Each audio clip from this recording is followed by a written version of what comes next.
बहू के गणेश जी। गणेश चतुर्थी आने वाली थी और देवयानी जी की बहू मंजरी इस त्योहार को लेकर बहुत खुश थी। देवयानी जी के घर में गणेश जी की पूजा और बाकी के त्योहार बड़े ही धूमधाम से मनाए जाते थे। अरे बहू रानी, सब तैयारी तो कर ली है ना? इतने दिन से तो त्योहार की खुशियां मना रही थी। जरा मुझे भी बता, तूने क्या क्या तैयारी की है? मम्मी जी, मैंने सब कुछ तैयार कर लिया है। प्रसाद और भगवान की पूजा कहाँ पर करनी है, उन्हें कहाँ पर स्थापित करना है, सब कुछ डिसाइड कर लिया है। अब तो बस गणेश जी की प्रतिमा लाना बाकी है। उस बात की चिंता मत कर, मैं कल ही तुम्हारे ससुर जी के साथ बाजार जाकर एक सुंदर सी मूर्ति ले आऊंगी गणेश जी की। ठीक है मम्मी जी, ये काम आप कर देना। फिर देखना, हमारे घर भी गणपति बाप्पा बड़ी धूमधाम से आएंगे। त्योहार आने में अभी 2 दिन बाकी थे। शाम के वक्त, मम्मी जी, मैं जरा अपनी सहेली के घर जाकर आती हूँ, कुछ जरूरी काम था। लौटते में बाजार से सब्जियां भी लेती आऊंगी। अच्छा ठीक है बेटा। मंजरी अपनी सहेली के घर पहुंचती है। उसकी सहेली कहती है, अरे आओ आओ, मैंने ना तुम्हें बहुत जरूरी काम से अपने घर पर बुलाया था।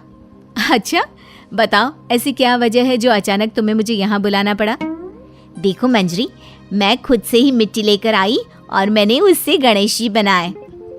वो तो ठीक है, पर इतनी मेहनत करने की क्या जरूरत थी? बाजार में देखती इतने सुंदर सुंदर गणेश जी की मूर्तियां मिल रही हैं। वही तो तुम समझ नहीं रही हो। अरे बाजार में जो मूर्तियां मिलती है ना, वो प्लास्टर ऑफ पेरिस की बनी होती है। जानती हो कितना नुकसान पहुंचाती है हमारी नदियों को। अरे हमें क्या, सारी दुनिया ही तो ये सब करती है।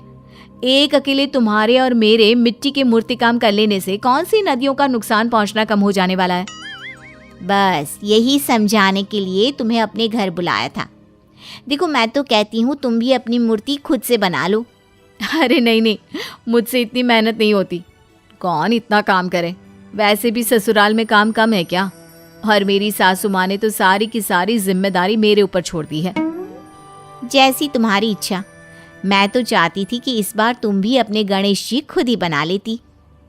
इसके बाद मंजरी वापस अपने घर लौट जाती है और घर लौटकर ये बात अपने पति महेश को बताती है। जानती हो, मेरी सहेली मुझसे मिट्टी के गणेश बनाने के लिए कह रही थी। अरे ये तो बहुत अच्छा आइडिया है, तुम्हें अपनी सहेली की बात मान लेनी चाहिए थी। अरे लेकिन उसमें कितनी मेहनत लगती है और कितने सारे काम करने बाकी हैं अभी। अच्छा तो फिर ठीक है, जैसा तुम्हें ठीक लगे। अगले दिन सुबह के वक्त मंजरी गाय को खाना देने के लिए अपने घर से बाहर आती है। उसे अपने घर के पास सड़क पर दूर खड़ी एक गाय नजर आती है। मंजरी उसके पास खाना देने गई। उसने देखा कि गाय वहां सड़क पर पड़े प्लास्टिक के डिब्बे को चबा रही थी और देखते ही देखते वो डिब्बा गाय के गले में जाकर अटक गया। अरे कोई मदद करो, देखो ये गाय मर जाएगी, इसके गले में प्लास्टिक का डिब्बा अटका है। अरे बहन जी, ये तो रोज का काम है। कोई ना कोई कचरा प्लास्टिक यहाँ वहाँ फेंक देता है और बेचारे इन जानवरों के लिए मुसीबत हो जाती है। तभी मंजरी की आवाज सुनकर उसका पति महेश वहां पर आ जाता है। अरे क्या हुआ? सब ठीक तो है ना? इतने जोर से क्यों चिल्ला रही हो? अजी देखो ना, इस गाय के गले में प्लास्टिक अटक गई है। किसी भी तरह से बाहर निकालो, वरना ये बेचारी मर जाएगी। तुम चिंता मत करो, मैं कुछ करता हूँ। महेश किसी तरह गाय के मुंह से प्लास्टिक का डिब्बा निकाल देता है। ये तो बहुत अच्छा हुआ, आपने बचा लिया, वरना मैं तो देख ही नहीं पाती। त्योहार से पहले अगर गौ माता की मौत हो जाती तो कितना बड़ा पाप पड़ता। न जाने कैसे लोग हैं, ऐसे ही सड़क पर प्लास्टिक डाल देते हैं। हाँ, तुमने बिल्कुल ठीक कहा। अच्छा हुआ तुम दोनों ने उस गाय को बचा लिया, वरना कितना बड़ा पाप चढ़ता। चाहे काम कोई भी करे, लेकिन जानवरों को तकलीफ होती है ना, तो दिल बड़ा दुखता है।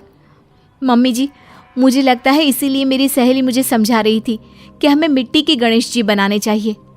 अरे नहीं नहीं बहू, गाय को बचाने तक तो ठीक है, लेकिन अब ये नया झंझट मत पालो।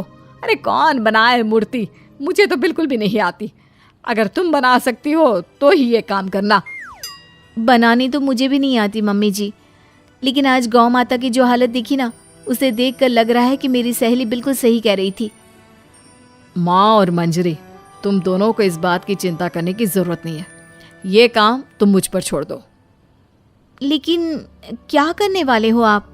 हाँ बेटा, जरा हमें भी तो बताओ क्या करने वाले हो। माँ बस आप ना शाम तक का इंतजार करो, फिर देखना।